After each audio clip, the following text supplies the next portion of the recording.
The Battle of Valdevez took place at Arcos de Valdevez on the banks of the River Ve between the Kingdom of León and the Kingdom of Portugal in the summer of 1140 or 1141.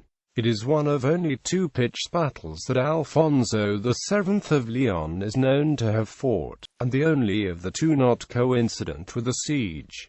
His opponent at Valdevez was his cousin Afonso I of Portugal. An armistice signed after the battle eventually became the Treaty of Zamora, and ended Portugal's first war of independence. The area of the battle became known as the Vega or Campo de Armatanca, the field of killing.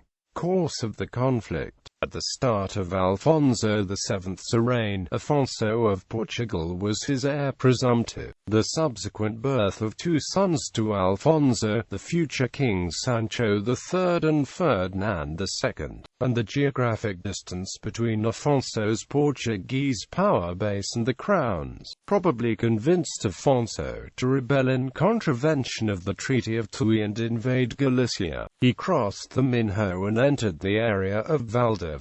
Upon hearing this, Alfonso VII rushed troops from León into Galicia, destroying fortifications that could be used by Afonso as they went, and camping in the Serra de Soho north of the river Lima, of which the Ve is a tributary. At Valdevez, the primary combatants on both sides were mounted knights. It is unclear how the battle developed, but it is believed that in order to eliminate the possibility of a melee, each monarch selected knights for individual jousting matches, and a battle descended into a hastelude. The need to deal with an Almoravid invasion of the south of his territory may have forced Afonso of Portugal to accept a tournament. Valdevez exemplifies the tendency, noted by Philippe Contamine, of medieval battles between knights to descend into a sort of great tourney, half serious, half frivolous.